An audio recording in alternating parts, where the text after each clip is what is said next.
On January 7th, A1 Picture Studio released the first episode of Solo Leveling. Maybe it wasn't the first manhwa or webtoon to be adapted, but it definitely was the one done the best. And wait, before you come at me, I'm not saying it's perfect, but definitely the best out of what we got adapted so far. If we take a closer look at what they did with the source material and how they adapted the chapters, and yes, they skipped some of the content as any other anime that doesn't want to end up with 1,000+ episodes like One Piece, but in comparison to the Tower of God that was full of plot holes, or God of High School where Mori legit went from martial art type strong to a Super Saiyan 4 the true monkey strong in 11 episodes.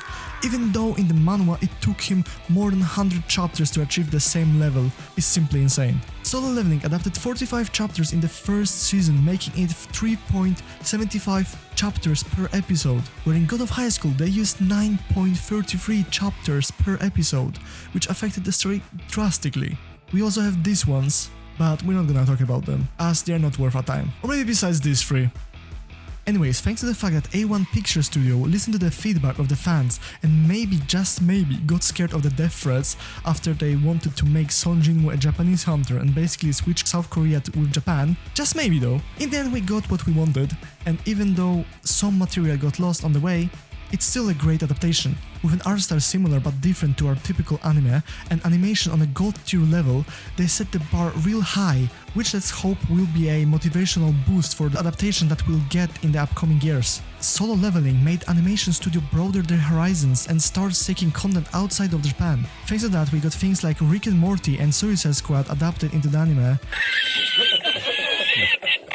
And yes, they are not the greatest examples, but it's just the beginning of the new era, in which maybe even shows like Avatar: The Last Airbender will be considered anime someday. And don't you think that's strange considering that it didn't do so well in Japan in the first weeks after release? According to the source found by the YouTuber KLTV, in the first week of the release of Season 1 of Solo Leveling, it did much better overseas and got fans from all around the globe, and was not that greatly received by the Japanese audience. Although it could be because Solo Leveling is a Korean manhwa with a setting in South Korea instead of Japan like most of the other animes. But in the end, they definitely understood their mistake and showed the series as much love as every other fan.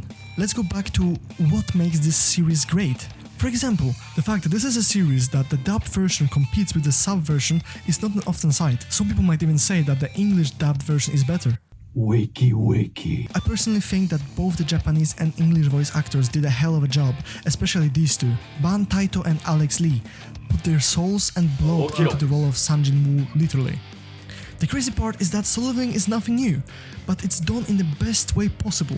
The main character progression is heavily detailed, where for once we can see that the main character actually earned his power and didn't just get it out of nowhere. Son Jinwoo is a true image of what people wished for Kirito to be. We have the pathetic guy who everyone calls the weakest ear hunter, who then gets the system, which grants him the ability to level up in a world where all the other hunters are stuck at the power they awaken at. Of course they have the improvement room for mastering their skills, but you get what I mean. Dude basically won the lottery. In the beginning of the series we see as in every fight he comes out barely alive, but thanks to that he is rewarded by the system that he received in form of gain levels, that with each level up he becomes slightly stronger, and the unique equipment that he gets from the gates that only he can enter. This series feels like an isekai even though it isn't, but at the same time it gives the feeling of any other shounen anime. To simply put this series is just cool as fuck, and the main character is a badass. But back to the point, with the release of Solo Leveling, the doors opened to other great manhwas that before the adaptation of Solo Leveling were only talked about in small communities between the manhwa readers. Some big titles were already confirmed by different studios that they began the making of its adaptations, such as Terror Man, Tomb Raider King, The Boxer, Omniscient Reader's Viewpoint, and few more.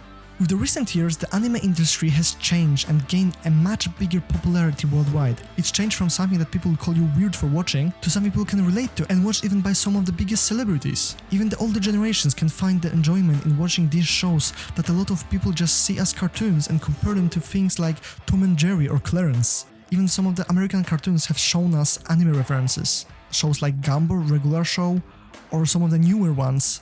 Another example of showing how big the anime has become right now are the Olympics from this year, where we could see a lot of people referencing their favorite characters from popular anime. Solo Leveling is getting a second season in January 2025, and I'm so hyped that I started rereading the entire manhwa that I really recommend to check out, as like I stated earlier has some content that was skipped by the adaptations. Okay, but with this, I'm going back to reading Solo Leveling. This was Matt, the creator of this video. If you enjoyed this video, don't forget to leave us a like and subscribe to our channel, as we would love to hit 1000 subs one day. And if you click here, you can go to one of our latest videos.